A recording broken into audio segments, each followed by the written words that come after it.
Çox nadir hallarda belə bir təqvim qarşıma çıxır. Məsələn, bu il bildiyim qədər belə bir təqvim qarşımıza çıxmayıb. Onun belə deyim də mistik tərəfini deyirəm, onun astral tərəfini deyirəm.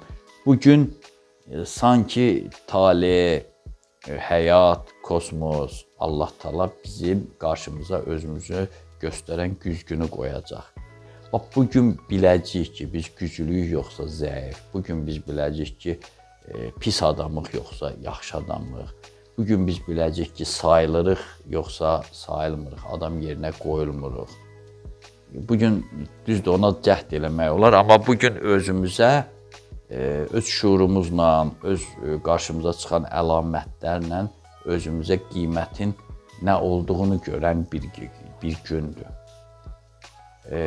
Ona görə də o sərsəri, heç olmasa o dindarlar da bilir, qüsullanmaq, çinmək, bir gözəl aura ilə çıxmaq lazım ki, Allah Taala sanki bizə öz qiymətimizi göstərəcək. Və bu heç də pis deyil. Tutaq ki, mən zəifəmsə, deməli o zəifliyimi bəzən biz bilmirik zəifik, yaxud da güclüyük, özümüzə, öz potensialımıza güvənimiz yoxdur. Məhz o təsdiqlənəndə, biz onun sübutunu aşkara çıxaranda deyirik, bəli, deməli mənim də bir gücüm var, mənə də sevgi var, yaxud da məni də saymırlar, bu qədər əziyyətim, yanımda yalandan məni tərifləyənlər saxtaymış filan.